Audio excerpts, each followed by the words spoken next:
Today on Mr. Nashville Talks, the incomparable Louise Mandrell. Well, I am so excited because we have a living legend, Miss Louise Mandrell, and she never ages. She looks just like she did when she came into our homes every week on national television with the Barbara Mandrell Show. Thank you. Oh, it's a good way to start out with a lady, yes. Well, it's all true. It's all true. You have this great new album out, Playing Favorites, and it's a lot of like covers of your favorite songs. How did you choose the songs for the album? How did it come about? Well, each of those songs are personal, and that's how I chose the songs. And Playing Favorites, it's something I don't normally do because people always say, which sister are you the closest to? I'm not stupid. I'm not going to pick one. But these songs were chosen because of special moments in my life. Mm-hmm. It's something that when I hear the song or sing the song, it takes me back. I mean, I remember sitting at a sound check with my sisters, and we were talking and waiting for Conway Twitty to get through with his sound check. And all of a sudden, everything stopped because he said, "Hello, darling." And you thought he was speaking to you. Right. And you never forget those moments. And you knew there's a hit. Yes. Because he was singing just to you. Yes. So when I sing that song, it takes me back to an education, number one, in show business, of learning how a song can affect you, but especially because it was a moment I shared with my sisters. Yeah. Of course, I think today we'd all still argue which one he was talking to. Yeah, because I assume you probably worked with almost all of these people that originally released these songs. You got to almost, in a way, see the whole modern country music scene, where at first, kind of like your sister's song, I Was Country When Country Wasn't Cool, we were kind of the wayward cousin, I guess, in music, and then you got to be a part of it as it came forward because you were so young and seeing all the greats. Was there anybody in particular that, other than Conway, obviously, you just mentioned him, but that stands out that you worked with in those days? The early Johnny days of country Cash music? was such an encourager. I know everybody loves Johnny Cash because of his music, and everyone knows he was a strong Christian. Yeah. And he was an amazing encourager. And when I would work with him, he would sit and watch the show, and after the show he'd go to every one of the musicians and tell them how good they did. That's an encourager. Yes, yeah. And your faith is really important to you as well. I was blessed to grow up in not only a country music home, but especially a Christian home. Yeah. And my family was an unusual Christian home because my parents, they believe in the freedom of religion. Yeah. And so if we wanted to go to church at a different church because all our friends were going there, as long as we went to church and we got up and we didn't complain and we went, that was good enough. They would drop us off at the church of our choice. And I don't know any other families that would do that, but you can't say, well, that's terrible, they shouldn't have done that, because we all turned out pretty good. That's right. So, and my mom and dad, we grew up in a family that they said they didn't believe in psychology, but they used it all the time. All the time. They just didn't know what they were using it, And my mom would say, she'd see you pouting or something, and she'd say, you have a problem? And if you said yes, then she'd say, have you prayed about it? And if you said no, then she'd pray with you about it. If you said yes, then she'd say, well, showing a lack of faith. So, yes, grew up in a strong Christian home. And you play 8 instruments, is that right? Well, I played more than that through the years, one at a time. Yeah. But when I would write a show, there were 2 things that I would do. Number one, I would not sit down and say, well, I really like the way I play this instrument or that instrument, or this is the style I want to dance, or this is what I want to sing. I show my voice off here. I sit down and say, what do I want to say to the audience? Yeah. And then I would start putting it together. How do you want to say hello? What do you want to leave them with? How do you want to say goodbye?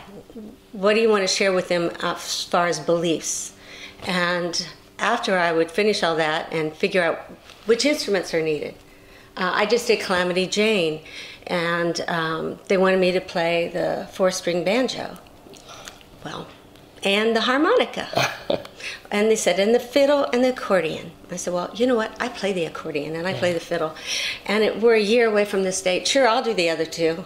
And so I went to work. And you can't just learn it, get by because you're known as a musician. Yeah. You have to learn it. Yeah. And so that's what I would do with any show that I would put together.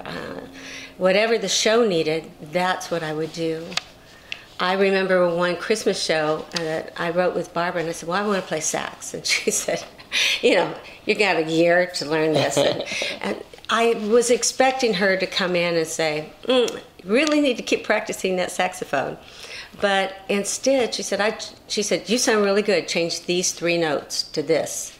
And so my mentor, obviously, is my sister Barbara. I always go to her for advice. And even though she's been retired for a really long time, I still go to her when I have a project and ask her what she thinks. That's one thing that's so special about you and your sisters. There's not a rivalry. You know, so a lot of times in show business families, there's so much of resenting this one because maybe they had an extra number 1 or whatever. You guys are just embrace each other, and I love that. I wouldn't have had a career if it hadn't been for Barbara. It wasn't my dream to grow up and be a country music artist, and I know that probably made some people upset, but it was my dream to just be a part of my family. Yes. And it became the family business, and so I started learning instruments so I could be with my sister Barbara and my sister Earlene, and that worked out great. And then I went out on my own and found out I liked the attention. Yeah. I was a middle child and kind of shy, and all of a sudden I was coming out of the shyness and enjoying people. And so I really love people. Yeah. I like music. I love people. Yeah. Well, you know, this shines throughout your whole career, because I remember when you had your theater in Pigeon Forge, and you had this, you know, you were like the number 1 show there, but you were also a part of the community. I mean, you were helping charities, you were helping, you know, the people that lived there. And I thought so many times people come and they put a name on something and they show up to do their part and they're gone.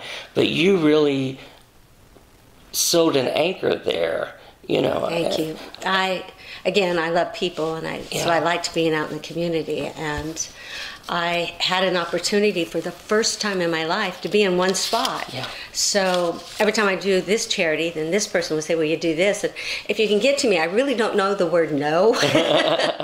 So I would just get involved with one after another and loved it. The reason I got a theater to begin with, and Dale Morris and Clint Hyam helped me get a theater, and the reason they did that for me is because I wanted to be a stay-at-home mom. Yeah. And it gave me a chance to have it all, and I loved it. And when my child finally went off to college, I thanked her and said, thank you so much. I moved here for you, but I'm staying for me. You know, I loved it. Yeah. I finally did leave there because my husband was ill, and it was time to come home. But I was so blessed to have an opportunity to have a home there. And your grandmother now? I can't believe you're a grandmother. She's 7, and she is so amazing because she's so smart. I mean, yes, she has beautiful blonde curly hair, and everyone stops her to tell her how pretty she is. But I always tell her what my mom told me, and both my sisters. If we were wearing out that mirror, she would say, it's more important that you're beautiful on the inside. Yes. And I remind Larkin of that.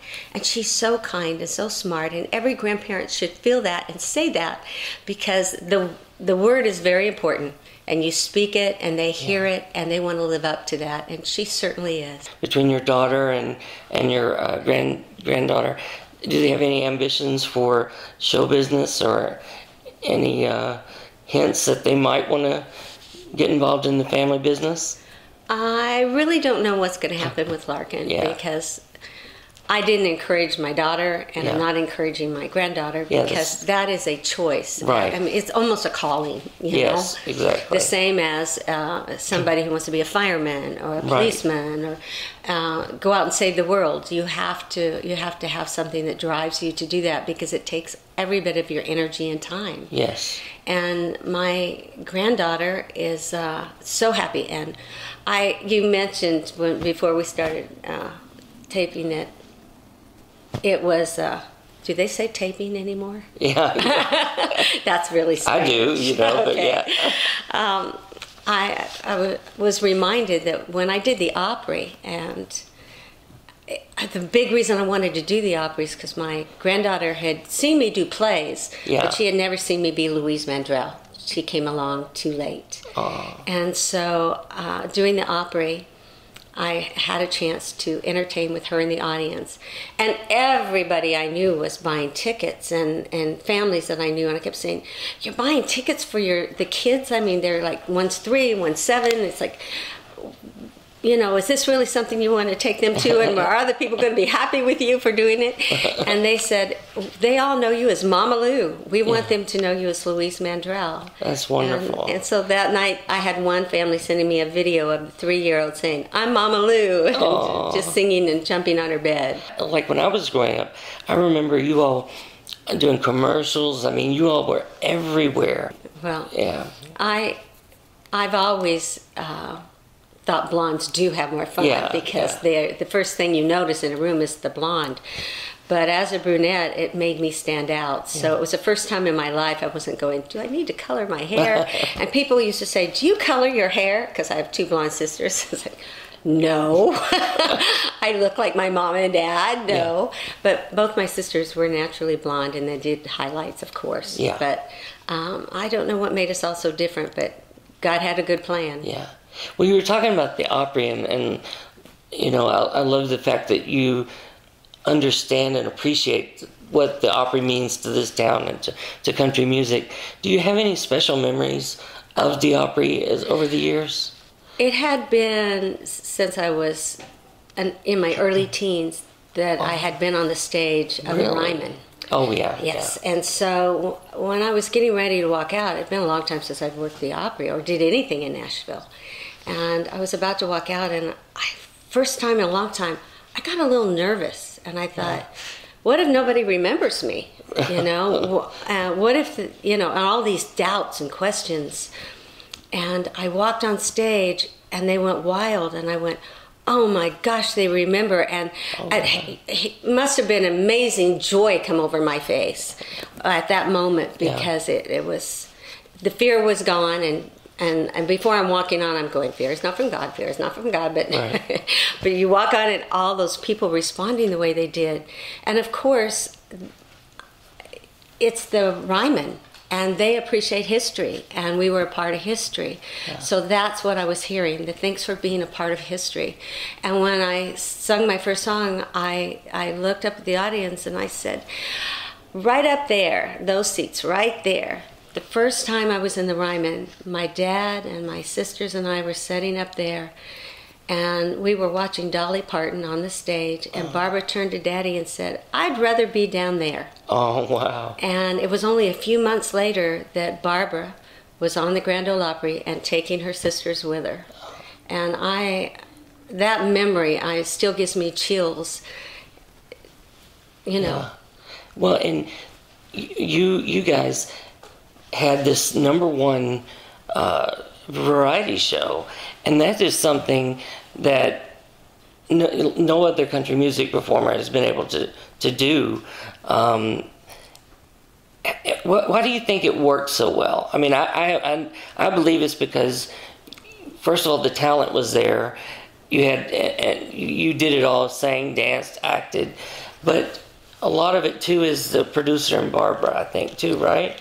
Barbara knows exactly what she's doing. Yeah. I don't care if it's gardening or whatever. Even when I have to design I move and I start designing the yard. Here she comes, and she's drawing things out, with spray paint and saying, "This is where this goes and this goes." Yeah. She is an organizer, And she is smart, and I've been smart enough to appreciate that all the way to the bank. Yeah. You know, people used to say, well, why aren't you jealous? Well, it's like, I wouldn't even had a career, you know.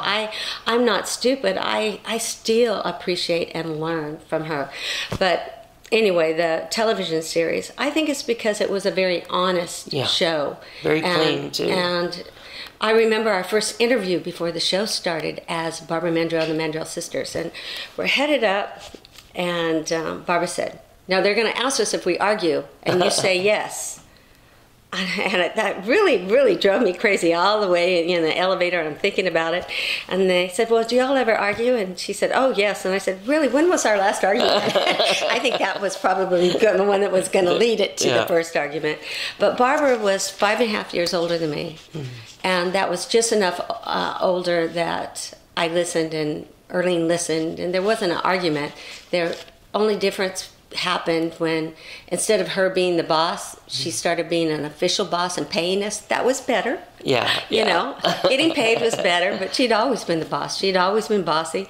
And sharing with the writers, she's bossy, and being around her, that became part of the act, you know, her being bossy.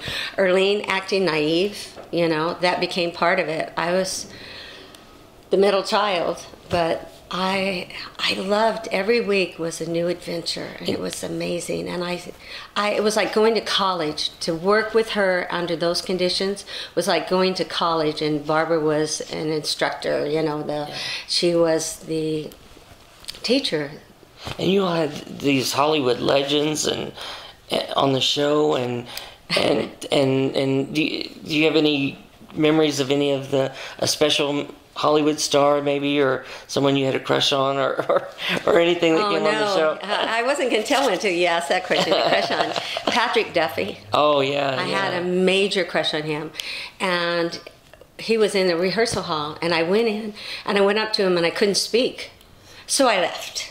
And I was married to R.C. Bannon at the time, and I went and got R.C. and I said, come help me. I can't speak when I'm with him, so come speak for me. And we had a great relationship, so he went in and he said, she's speechless. Oh. And Patrick was so kind and nice, and of course I got past that.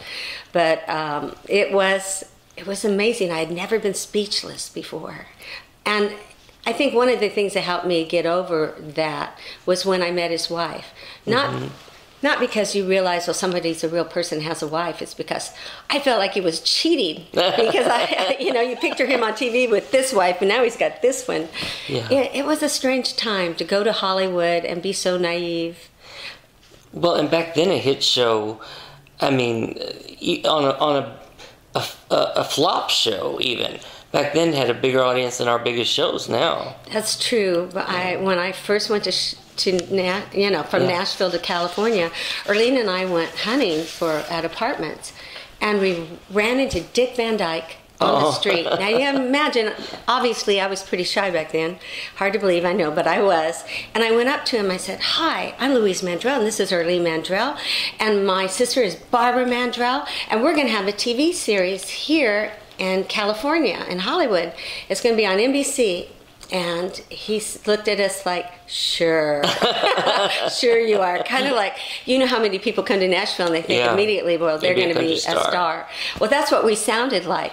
And so a couple months later, we were filming our show or taping our show, and I said, oh, one of my best friends is working next door. So I went over and told him, yes, we have our show and we're rehearsing next door. And he did come by and see everybody. Oh, that's great. Well, that's the thing that with your family, people instantly, I think, see that you really enjoy each other, and that you enjoy each other's talents, and you enjoy being with people. Like you said, you're a people person. So I think that even, a lot of that realness to a lot of the celebrities, they weren't used to that, I think, the way that they are with you guys, I think. Well, that's me bragging on you. But. I think people can see if you really honestly care. Yes. And when I was doing the show, and we had, for some reason, we had a week off, and I had a charity event in Kentucky. So I thought, well, this is great. We'll plan that for that week off. So I get on a plane and I head out, And people are coming up to me and talking to me and knowing who I am. And I'm thinking, this is so weird, because I didn't expect them to know who I was. And I didn't realize people actually watched the show, you know.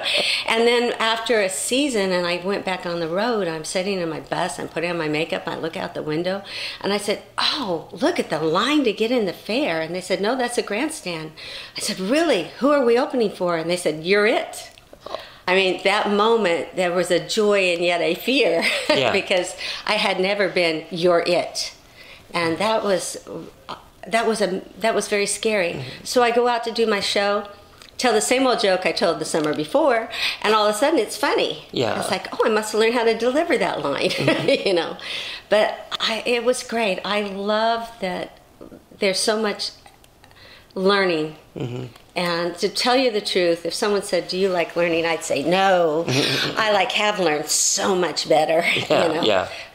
But this has been an amazing career of learning one thing and then learning another, and I love people. The hardest thing when I left my theater and came home was leaving a place where you felt important, that you were making a difference. And yes, I was coming home and my husband was ill, and you think, well, is cooking and cleaning not enough for you? He hardly ever gave me applause or a standing ovation, you know. But you want to feel important. And I think he realized it, and one day he said, you know what, you've got to get out of this house. He said, start taking some vacations, and if you want to work, go work some. That's great. So I've done some projects. I don't just leave permanently, but I've done some projects, and we have a happier home. And sometimes you have to look in the mirror and go, okay, he's right, you know. Well, and you just, like you mentioned earlier, you just finished Calamity Jane not too long ago. Have you ever been on Broadway, or would you like to go on Broadway? I think you'd be perfect. Well, thank you. That's very flattering. You know, Larry Gatlin and so many others have done it, but you really have the whole, you know how to dance, you know how to sing, you know how to act, all those things that not that they don't, but that was a skill they'd have to learn. It comes just so natural to you guys. Well, that's so sweet. Thank you. But I know this is going to sound strange. Everybody should dream, and dream big. But I could never dream as big as God gave it. Yes. Yeah. And when people say, what do you have planned next? And I say, I don't know, I have to check with Clint Hyam and God. I don't know. The two of them are doing a great job.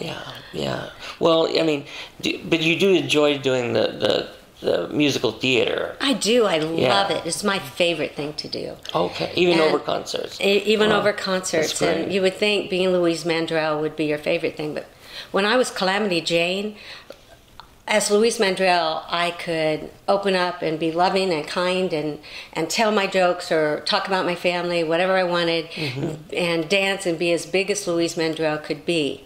But as Calamity Jane, I could tell stories, exaggerate, not worry that it wasn't the truth, and be over the top.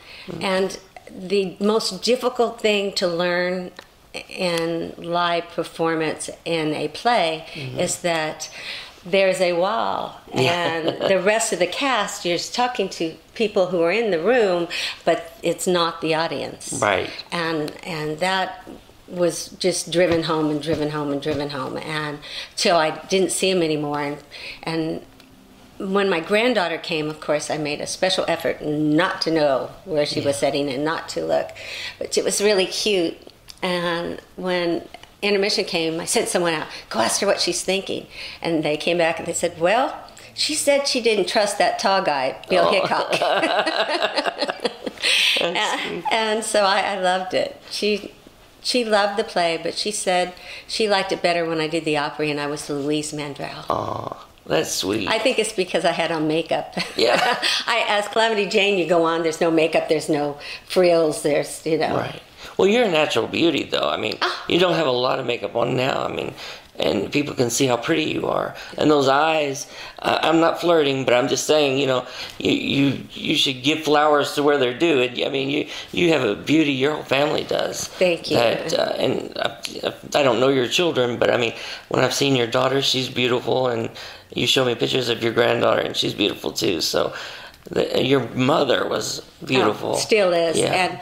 And I say to all you ladies out there, my mom's right. Beauty is more important on the inside. Yes, but when someone says you look nice, or your dress is pretty, or they like your shoes, or you look beautiful, just say thank you. Yeah. They do not want a bunch of excuses about why they're wrong. Right. You know? So thank you very much. I'm going to accept that and put it right here and just say thank you. And you're a good shot too, right?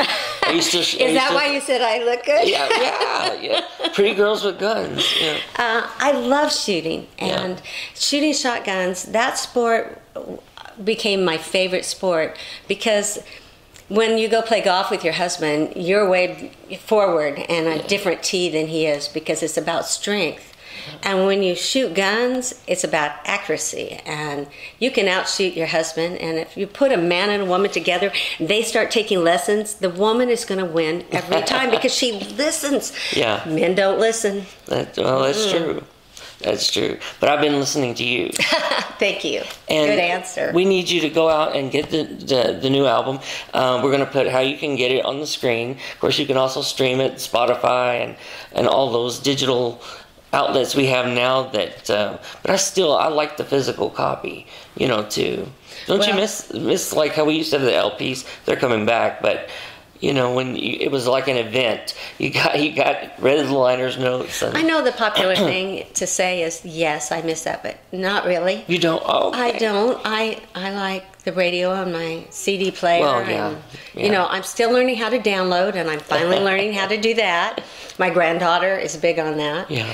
And I really like music, but I never put that above people. Yes. And my manager, Clint Hyam, was so sweet because he knows how important history is to me. And the people that I worked with are to me. And he's the one that said, why don't you record this album? Yeah. And I'm so glad he did. And I am and too. He made it possible for me to do because I'm loving every minute. There's only one song that was recorded by a woman that's on the CD, and that's Connie Smith. Yeah. And I recorded that song. Everybody asks, why did you record just one? And it's like, first of all, no one sings Connie Smith like Connie Smith. And great. That's not why I recorded it. I recorded it because there was a time in my life I was carrying huge burdens, and those burdens started creating doubts. Yeah. And I went to Connie, and she was there for me, and I never forgot it. And recording her song was a way of just saying, thank you, Connie, I remember. I appreciate it so much. I can't believe 30 minutes went by so fast, but because I could talk with you all day. My voice is giving out a little bit, sorry. Oh, it just makes it sound sexy. Now I'm really going to talk. That's the only way Well, thank you so much for doing the interview. I really appreciate it. And I wanted to give you one of our shirts. And how cool. You can sleep in it. It's baggy. I love it. You're so tiny.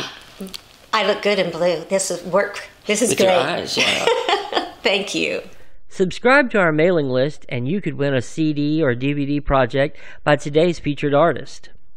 To enter, please go to www.mrnashvilletalks.com and enter your email address. While there, take a look around, browse through our music store, or order one of our Mr. Nashville Talks t-shirts for $20. I want to hear from you, so follow our social media via Twitter, Instagram, or like us on our Facebook page.